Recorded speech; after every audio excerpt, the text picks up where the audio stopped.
Again, going back to my main point, there's something wrong.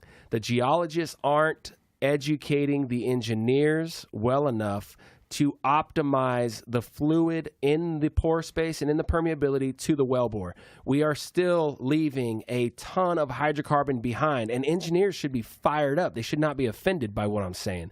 The engineers should be pissed off tomorrow when they go to their geologist and say, "You're the reason why I can't get 100% of oil out of the ground." And the geologists say, "No, it's a pressure thing. No, wait a minute. What are you guys complaining about this whole time?" Right? The engineers are complaining there's all these problems. Geologists are like, "Hey, I told you kind of where it is and the shape of it and probably the size of it because we have these geophysical things that we can do and probably why it's there based on sea level rise and accommodation space and everything we use to give them this picture." The engineers go in there and they take over.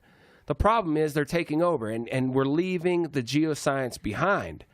That point is why we are where we are in this industry today.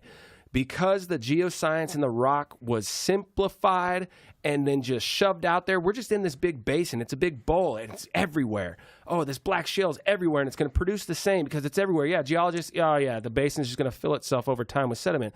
Yeah, the shale is across the whole basin. The engineers are like, cool, I know exactly where to go. Geophysicists are going to tell me exactly what depth and how the size of it and anything that has to do with that. And they're not thinking faults. They're not thinking natural fractures. They're not thinking tectonic history. They're not thinking how this thing could have moved since formation and lithification and generation of hydrocarbon to actual today.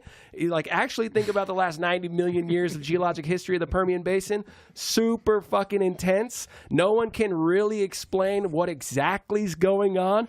Take that and start trying to talk about the Ouachita and the Permian, and then I know what's going on.